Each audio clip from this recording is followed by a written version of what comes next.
Alright, hey guys, and welcome to the first episode of Player 2 Reviews, where I'm going to be covering a game from my childhood, Twisted Tales of Spike McFang on the Super Nintendo. This is a little-known action RPG that most people pass by. In fact, I can still remember going to the video game store, looking for games to rent, and walking by this time and time again. But I'm not quite sure why, because once you dive into it, it's actually really good. Let's take a look.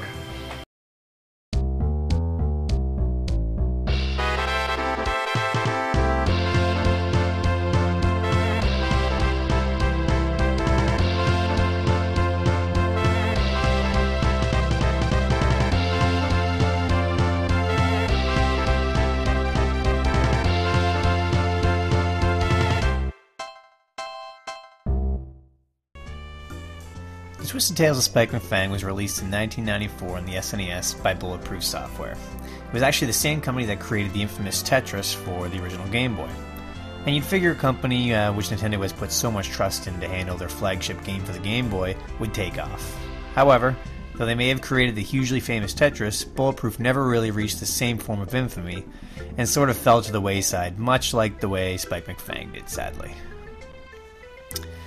Quite common for most action RPGs, Spike McFang's storyline certainly doesn't get very deep, but it keeps you intrigued just enough to keep you trucking along. The story follows a young vampire named Spike and his quest to free his kingdom and his parents from the clutches of the evil Von Hessler and his army of zombies. Spike runs into a few friends along the way, but for the most part the NPC interactions are very limited, and the story is more of a nice side note rather than the real reason to keep on playing. Now the gameplay is where Spike McFang really shines. The game is played like most action RPGs, where you need to kill enemies to gain experience to level up, and to buy new gear as you go along to get stronger. Your main attacks are done by spinning your cape into enemies, but if you spin too many times in a row you become dizzy, and you have to stop for a bit, which forces you to be a little strategic with how you attack.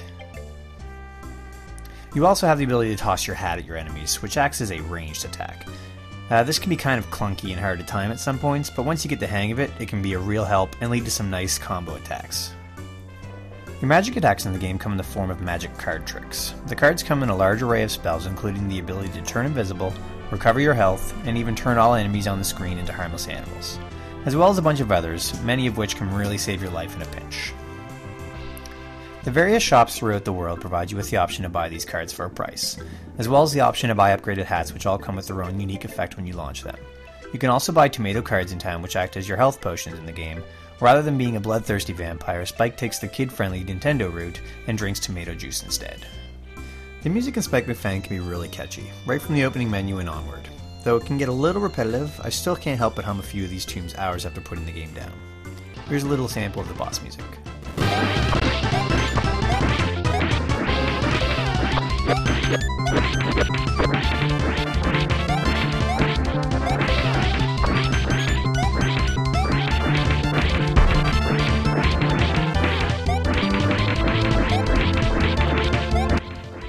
It's pretty catchy, and the sound effects come across crisp and clear, and everything you do, from landing a hit on your enemies to picking up drop coins, has a rewarding feel to it.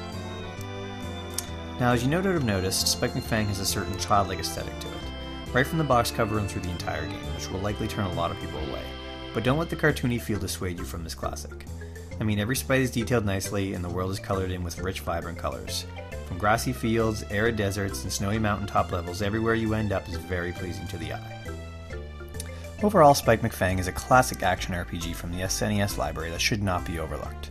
A nice difficulty progression coupled with tight controls and catchy tunes makes the gameplay an enjoyable experience from start to finish. If you manage to spot this somewhere or see a good deal for it online, I urge you to pick it up and try it out. You won't be disappointed.